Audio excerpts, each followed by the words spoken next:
A kú déédé àsìkò yìí, kókó inú ìwé ìròyìn la mú wá fún yín láti inú àwọn ìwé ìròyìn ilẹ̀ Nàìjíríà. Orúkọ tèmi ni Ọmágbémisọ́lá Ọmọlọ́rọ̀mọdẹ̀. Ajàfẹ́tọ̀ọ́ ọmọnìyàn àti ọmọ ilé-ìgbìmọ̀ ìjọba àpapọ̀ àná, Shehu Sani ti ní ẹgbẹ́ alátakò tí wọ́n gbé kalẹ̀ láti fi yẹ àga mọ́ Ààrẹ Bọ́lá Tinubu nídìí níbi ìdìbò ọdún 2027 ti kún kí wọ́n tó gbé e dé dead on arrival. Sani tí ó ṣaṣojú Kaduna Central Senatorial District nígbà ilé-ìgbìmọ̀ ẹlẹ́ẹ̀kẹjọ sọ èyí níbi ìfọ̀rọ̀wánilẹ́nuwò pẹ̀lú iléeṣẹ́ ìròyìn NAN lánàá ní ìlú Àbújá. Ó ní bí ó tilẹ̀ jẹ́ wípé ìgbésẹ̀ yìí jẹ́ ẹ̀tọ́ ọmọ Nàìjíríà lábẹ́ òfin láti kórajọ fún ẹgbẹ́ alátakò, ṣùgbọ́n àkọọ́lẹ̀ àwọn tí wọ́n ń ṣe ìkórajọ wọ̀nyí fi ojú hàn wípé ìjákulẹ̀ ni wọ́n máa bá bọ ibẹ̀.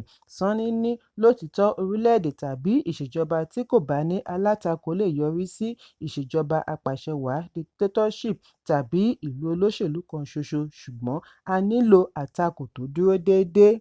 Kì í ṣe agbo àwọn tínú ń bí tí wọ́n wá kóra wọn jọ, tí ìfẹ́ inú wọn kì í ṣe fún orílẹ̀-èdè tàbí ará ìlú ṣùgbọ́n fún ìmọ̀tara wọn selfish interest. Aṣòfin àná ní àwọn kan wà nínú ẹgbẹ́ alátakò yìí tí ó ṣe wípé wíwà níbẹ̀ wọn lásán fa ìpòrúurú ọkàn. Àwọn bíi gómìnà àná fún ìpínlẹ̀ Kaduna Nasir El-Rufai, ó ní kì í ṣe àgbà òṣèlú tí ọwọ́ rẹ̀ mọ́, kì í ṣe olóṣèlú tuntun, ó ti ṣèjọba rí.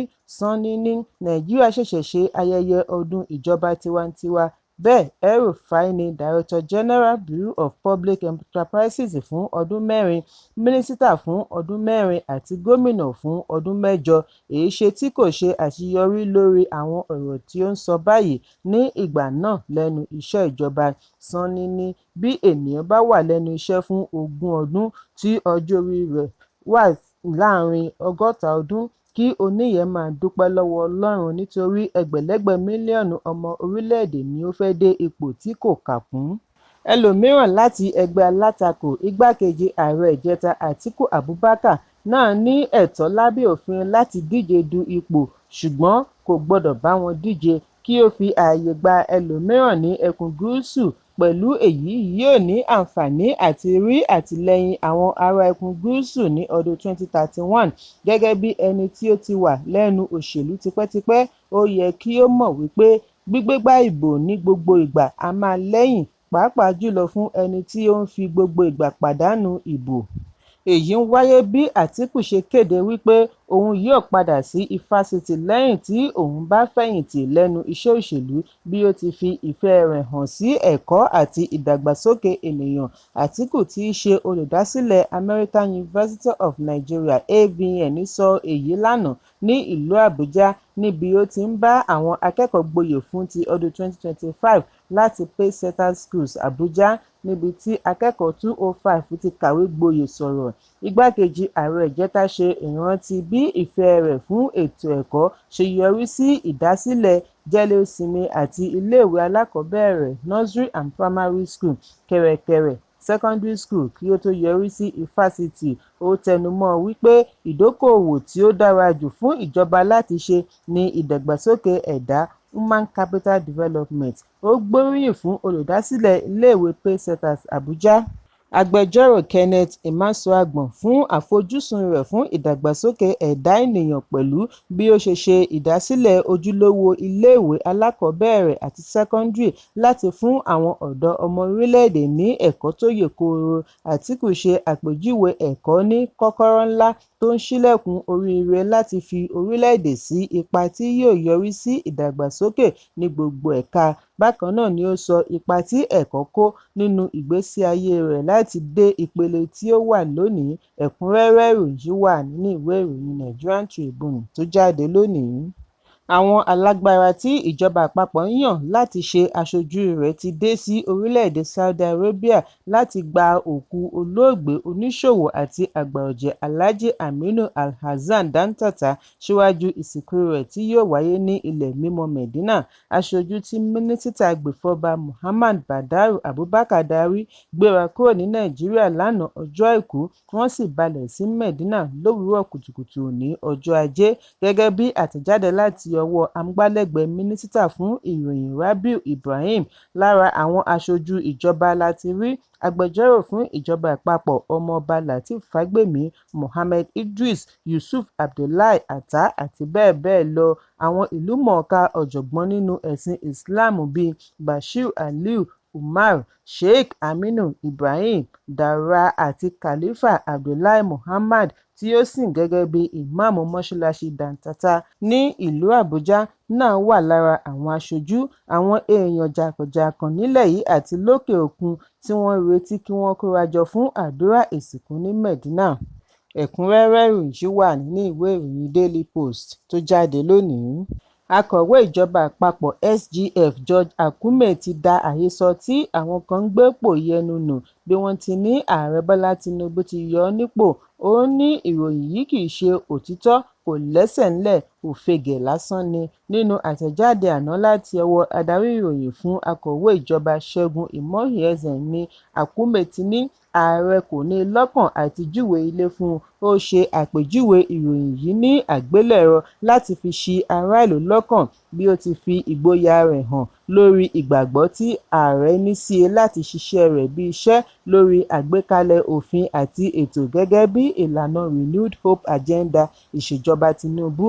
SGF wá rọ ará ìlú, iléeṣẹ́ ìròyìn àti ti orí ẹ̀rọ ayélujára kí wọ́n má fi ọkàn sí irú ìròyìn ẹlẹ́jẹ̀ bẹ́ẹ̀, kí wọ́n sì ṣọ́ra ṣe ìwádìí ìròyìn kí wọ́n tó gbé e síta.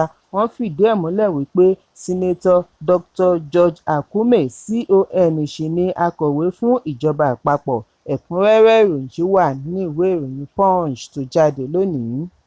Ikọ̀ ọlọ́pàá ìpínlẹ̀ Anambra ti fi ọwọ́ ṣìkún òfin mú afurasí ọkùnrin kan Nwaneye Chekwube Victor, ẹni ọdún 24 lórí ẹ̀sùn wípé ó tan ọ̀rẹ́ rẹ̀ títí àwọn ọ̀daràn ẹgbẹ́ rẹ̀ fi jí i gbé. Ìwádìí jẹ́ kó di mímọ̀ wípé afurasí yìí gbèrò ìjínigbé tí ó fi rí owó dọ́là gbà tí náírà rẹ̀ jẹ́ 5.3 million naira pẹ̀lú àwọn ẹgbẹ́ rẹ̀ kí wọ́n tó yọ̀ǹda ẹni wọ́n jí gbé.